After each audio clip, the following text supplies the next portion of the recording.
이거 중에서 주는 건 아시죠? 몰라요. 어쨌든 그게 해발 그거 500km 정도 되는 곳인데요. 그거에서 뛰어내린 사람 봤어요. 자, 봅시다. 장비 타고. 비행기니까 하늘을 날아 고도가 점점점 올라가죠. 그럼 비행기를 날아 점점점 올라가면 아시다시피 그 위로 계속 올라갈수록 그 이제 대기 밀도는 이게 감소할 수밖에 없잖아요, 그죠? 그러니까 대기 밀도가 감소하니까 비행기 외부 압력도 점점 이렇게 줄어들고 있는 거예요, 그죠? 그래서 어떻게 되냐면 비행기가 이리 갈수록 비행기 주변 압력이 감소하니까 비행기 내부 압력도 같이 줄어들겠죠. 무슨 말이겠죠? 그렇죠. 그래서 이게 지금 귀에 우리 이제 그 외이도라고 하죠. 외이도라고 하는 게 이 부분이에요. 이 부분. 이거 외가 바깥, 이가 이게 이제 이제 외이도라는 말을 쓰는데 외자가 바깥, 이가 뭐예요? 귀, 도가 길. 그래서 바깥 귀 안에 요 길, 그 외이도의 모습인데 그 외이도에 최종적으로 닿는 게 바로 고막이잖아요. 그러면 바깥쪽이라고 하는 게 어디냐면 바로 이제 그 대기일 거고요. 안쪽이라고 하는 게 우리의 그 몸일 거란 말이에요. 그런데 우리 몸은 보통 어디에 맞춰져 있어요? 원래 1ATM에 맞춰져 있죠. 근데 보시다시피 계속 비행기가 상승할수록 기압이 감소하고 있기 때문에 대기가 당연히 뭐가 된다? 이쪽이 더 저압 조건일 수밖에 없어요. 그러면 이 고막 위치는 원래 이렇게 평평했다가 압력 차이가 나면 고막이 어떻게 바뀌겠어요? 이게 고압이고 이게 저압. 이게 심하면 터지는 건 맞습니다만 터지지 않을 정도라면 고막의 형태가 약간 변형될 수 있겠죠. 어느 정도로? 이렇게 될 거다 이런 말이죠. 무슨 말 알겠죠? 그래서 여기에도 고압이니까 힘이 더 세니까 밀어서 약간 이렇게 빵빵해지는 이런 일이 나타난다 이런 얘기죠. 그러면 이런 느낌이 날 때 우리는 편한 느낌을 느껴요? 좀 불편한 느낌을 느껴요? 네, 그래서 약간 여기 약간 귀가 땡땡한 이런 느낌이 나잖아요. 그때 뭐 여러 가지 방법이 있죠. 뭐 침을 삼켜라, 뭐 입을 열고 있어라 등등등 일을 하는데 그래서 결국 뇌 외부에 어떻게 압력 조절을 하죠. 그때 뭐 사용하는 기관이 뭐 유스타키오 기관 맞아요? 유스타키오 관이요. 아니에요? 맞아요? 네네네. 맞아요. 그러니까 내가 이거는 생물이라서 내가 잘 모르겠는데 귀 안에 있는 어떤 기관을 통해서 이 양쪽의 압력을 일치를 시키는 거죠. 요건 이제 아마 생물 시간에 좀 더 자세히 배우시면 되고요. 알겠죠? 그래서 이제 우선은 이렇게 저압 조건에서 외이도에서 이런 식의 고막의 형태 변화가 이루어진다. 아시겠죠? 자, 그런데 생각해 봅시다.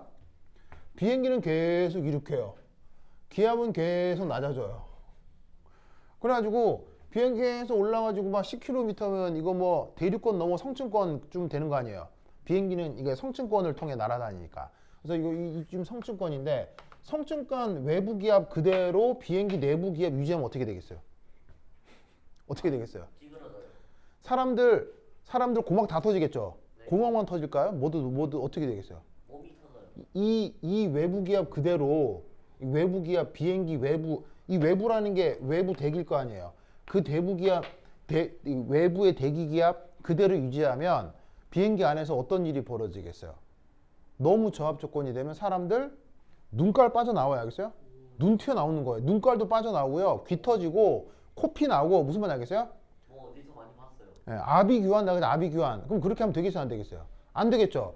그러면 어떻게 해야 되냐면 어느 순간 압력이 점점 감소한다 하더라도 비행기 내부의 기계적 장치를 통해서 그 비행기 내부 압력을 일정하게 조절해야 되겠죠. 그때 문제에서 4분이라는 시간대가 나와요. 그래서 문제를 읽으면 4분이라는 어떤 시간에 비행기 이륙하고 4분 이후에 풍선을 보았더니 풍선의 부피가 커지지 않고 풍선의 부피가 유지되더라라는 말이 나오죠. 문제에. 그럼 그 말은 무슨 말이겠어요? 4분 이후에는 비행기 내부의 압력이 변한다는 얘기예요. 비행기 내부의 압력은 어떤 식으로건 일정하게 유지시켰다는 거예요. 비행기 내부 압력은 일정하게 유지시켰다는 얘기죠. 그래서 여기서부터 여기까지는 자 뭐라고 했냐면 풍선의 부피가 점점 증가하는 데 반해서 4분 이후로는 풍선 부피가 어떻게 된다고요? 그대로 부피가 유지된다라는 말이 나오죠? 그러면 4분 이후에는 비행기 내부 압력이 그대로 유지된다는 뜻이었던 거예요. 그래서 이 그래프에서 어떻게 그려주시면 되겠어요? 요렇게 이렇게 비행기 내부 압력이 이렇게 유지가 되었다라고 써주면 된다 이런 말이지. 무슨 말 알겠죠? 그때 이 유지되는 비행기 내부 압력이 얼마인지 궁금했던 것 같아요. 이 실험을 한 친구가. 그래서 이 비행기 내부 압력이 일정하게 유지되는 14분, 그 14분에 이때 기체를 포집합니다. 그게 바로 이거고요. 그래서 비행기가 이륙한 다음 14분 이후에 그 비행기 내부에서 포집한 그 기체를 250ml 펫병에 딱 넣고 밀봉을 해놓은 거예요. 알겠죠? 그래서 이놈을 그대로 딱 가져다가 다시 이제 집에 와서 물속에 주둥이를 넣고 이 뚜껑을 딱 열었더니 이 안으로 물이 꾸르륵 들어오면서 여기가 200ml가 되는 걸로 끝이 나더라 이런 말이지. 무슨 말 알겠어요? 자, 그럼 이때 이 내부의 압력을 P 비행기라고 합시다. P 비행기. 알겠죠? 어디 압력? 여기요. 알겠죠? 자, 그리고 이때 압력은 몇 기압이겠어요? 이때 압력은 1기압이겠죠? 왜? 양쪽 수위가 같을 때 부피가 200이라고 했으니까. 그러면 여러분은 250ml P 비행기, 200ml 1 ATM 사이에 무슨 수학적 관계가 있는지 계산해 볼 수 있겠어요? 바로 그걸 무슨 법칙이라고 해요? 보일 법칙이라고 하죠. 오일이 저거예요. 자, 보일 법칙은 어떻게 씁니까? 어떻게 P1, V1이 P2, V2가 되는 거죠? 네. 압력, 부피의 곱이 같아지는 거죠? 네. 그러면 여기서 비행기 내부 압력이 비행기 곱하기 그때 이 녀석의 부피가 250. 집에 가지고 와서 1기압으로 유지했더니 부피가 200. 알겠죠? 이거 계산하면 되겠죠? 간단하면 비행기 내부 압력이 몇 기압이에요? 바로 0.8기압이 되겠죠? 즉 비행기 내부 압력은 요게 몇 기압? 0.8기압으로 유지가 됐었나 보다 라고 생각할 수 있다 이런 말이죠. 아시겠죠? 아야? 네. 됐죠?